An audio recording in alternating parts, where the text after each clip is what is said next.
بسم اللہ الرحمن الرحیم۔ درویش۔ ملک شام کے ایک غار میں ایک درویش ہر وقت عبادت الہی میں مشغول رہتا تھا۔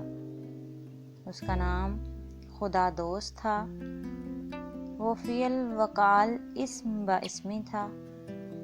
دنیا کے جھگڑوں جھمیلوں سے اسے کوئی سروکار نہ تھا، اور اس کی قناعت اور بے نیازی کو دیکھ کر کبھی لوگ اس کی عزت کرتے تھے اور عقیدت کے پھول اس کے قدموں پر نچھاور کرتے تھے۔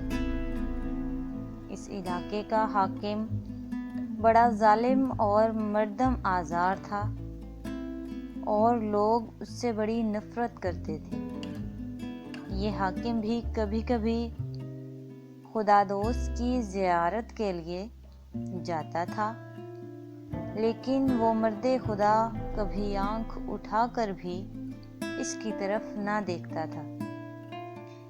ایک دن حاکم نے شکایتاً کہا کہ آپ اللہ کے نیک بندے ہیں، میں حاضر ہوتا ہوں، لیکن آپ نفرت سے میری طرف سے منہ موڑ لیتے ہیں۔ مانا کہ میں ملک کا بادشاہ نہیں ہوں، لیکن عزت میں کسی درویش سے تو کم نہیں ہوں۔ میں یہ نہیں کہتا کہ آپ مجھ سے کوئی امتیازی سلوک کریں، تاہم اتنی توقع ضرور رکھتا ہوں کہ آپ عام لوگوں جیسا سلوک میرے ساتھ کریں۔ خدا دوست نے جواب دیا کہ اے حاکم، کان کھول کر سن لے، اللہ کی مخلوق تیرے عمل سے نالاں ہے۔ اگر تو اللہ کے بندوں کا دشمن ہے تو میں تیرا دوست کیسے بن سکتا ہوں؟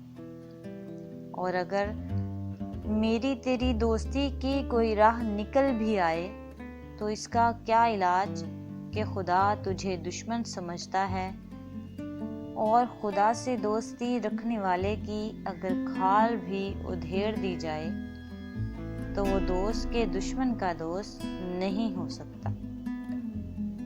یہاں سے چلا جا اور احسان اور رحم کر، تاکہ خلق خدا تیرے حق میں دعا کرے۔